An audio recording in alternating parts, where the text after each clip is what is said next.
Hi, my name's Nick Steele, and I'll be working with Philip Budd on an ethnographic study of Japanese traditional music, kabuki, and shinobue flutes. First, let me tell you a bit about myself. I'm part Serbian, part Scottish, I'm Canadian.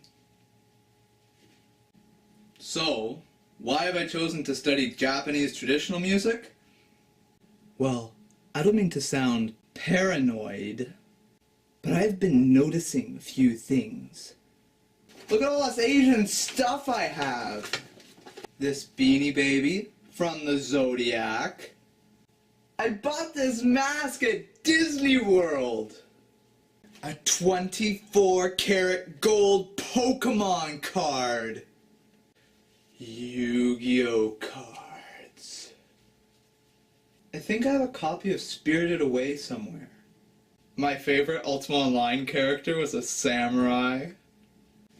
There's Chinese on my wallpaper! So whether I realize it up until now or not, there's obviously a lot of Asian stuff in my life. The only problem is I don't know, is this Chinese or Japanese or something else? It's all the same, right? I think I just offended 4 billion people. Clearly, I need to figure out, what's what. So, why not start with Japanese culture?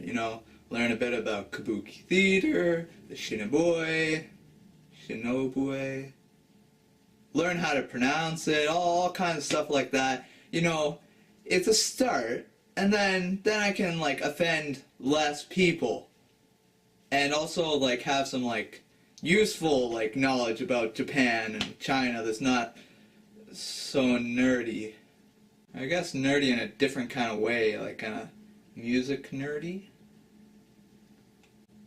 So now that you know a bit about who I am, let's get to the heart of the matter. Okay, so first of all, what do I think I know about Japanese culture, and what am I basing this on? Well, to be perfectly honest, all of my experience with Japanese and Chinese music has just been kind of blurred into one bag. I've either heard it in a soundtrack of a movie, on a TV show, or some video game, and those aren't very authentic sources. So, if I could guess what I think I already know about the music, what I anticipate learning about it, I think that I'll hear a lot of pentatonic scale. I think that the music will have a sort of tranquil quality, yet sort of rhythmic. But it's not necessarily tranquil as in consonant. I think that there's a lot of dissonance in the music, and especially in the way that they ornament, in the way that they play and inflect, especially in the way that they sing. Every time I've ever heard any kind of Asian singing, it's either been very, very clean and tranquil, and I almost think that that's almost like a westernization, or it's been just very nasally, and I don't know, that's a terrible rendition, or really chesty, I don't really know. But one of those two, it's not really the preferred practice that you might hear in Western classical singing.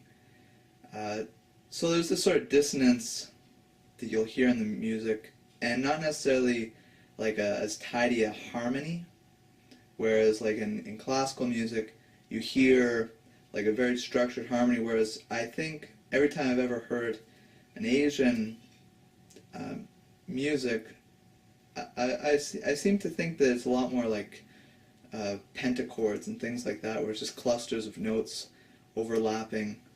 It's controlled. I'm sure it's intentional. It's not chaotic, but it's just not the same kind of 1-4-5-1 progression you hear in our Western music. Next, what's my first impression of Japanese music when I hear it? Well, again, I always associate with this sort of sense of tranquility.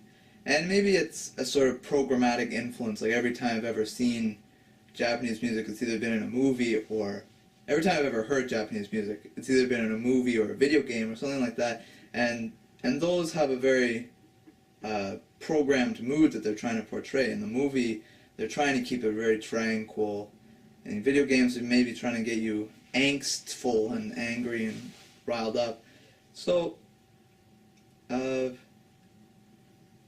terms of my impressions, aside from maybe the moods that the music brings on, I seem to get an idea of just how old the music is. It just sounds very antiquated, very old, and it sounds very foreign to me. It sounds unusual. It doesn't sound, like, especially when I hear, every time I've ever heard, I think I'm actually thinking of Beijing opera, and so I'm not sure about if this is same with kabuki and Japanese forms.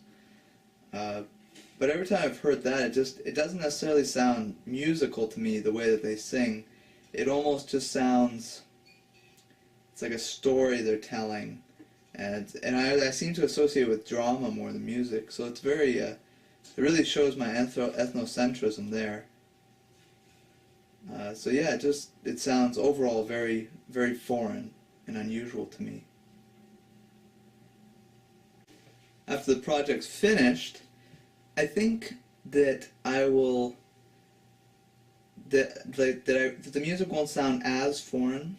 I think once I understand, a little bit more about their culture and a bit more about the history of the music and some of their conventions, and I can start listening for those conventions, I think it'll sound much more organized and much more deliberate than it does to me now.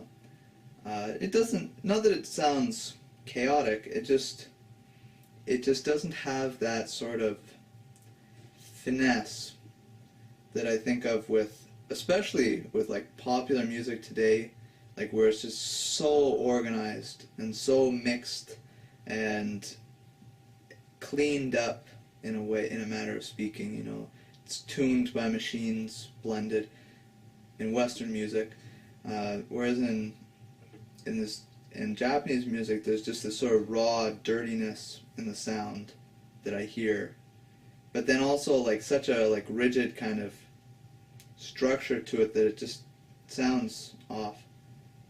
So I think once I know what to listen for, and I know where they're coming from, maybe a little more about their religious beliefs, that might help too. I think that it'll sound. I think I might actually turn on some Japanese music while I'm cleaning the house or something. I could see it sounding very agreeable to me once I've been introduced to it. Continuing on, I think the most challenging aspect of this project will be gathering information.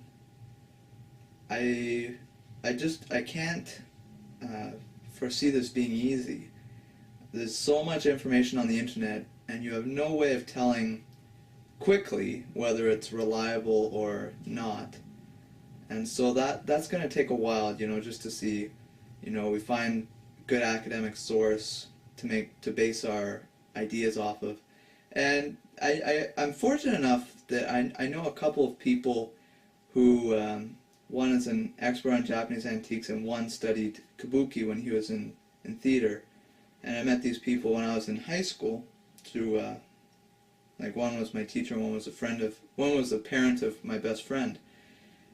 So I think I've got some good leads there, and just reading books, that'll make it a little easier.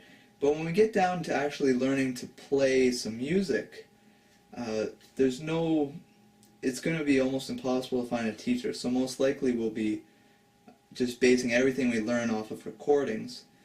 And then even that is going to be a bit of a challenge to find good recordings, because we've only really got YouTube, and most of the time when you look up a recording, it's either it's fused with a whole bunch of other genres, and there's no information on YouTube to tell you if that's the case or not.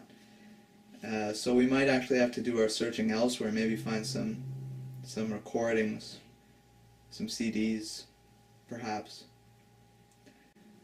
And then even when we've found a suitable recording, what are we going to do to actually learn the technique of the instrument? Because there's all kinds of ornamentation that I can hear when I hear Oriental flute being played. You know, there's a lot of sort of bending of the notes, going in and out of pitch, altering the tuning, doing all kinds of really subtle things with the airflow to make unique kind of vibratos and timbres. That's the sort of things that it would take years to get off of a recording. So I mean, to be able to actually learn it in a quick way, efficient way, it would really help to have someone to teach us, or to maybe find some instructional videos. I don't think we'll be able to find that, so I think we'll probably just be using recordings, and so that will make the learning process even more difficult. Finally, the aspect of the project that I'm looking forward to the most is definitely the building portion of it. I like working with my hands. When I was in high school, I was in a lot of art classes. Just the idea of creating something that's a physical, concrete object, wooden object, it's exciting to me. And years back, I made a Serbian traditional instrument with my dad. It was a great father-son bonding experience. Got a little tense at times, but it was overall a very good experience for me, and very long. It was a lot of work. There's a lot of labor that goes into any kind of woodworking project. So I know it's not going to be a walk in the park. It's going to involve quite a bit of work, planning, but overall, I'm excited about it. Well, that's it for today, folks. Thank you for watching. This has been Nick Steele, telling you a bit about my initial thoughts going into this ethnographic study.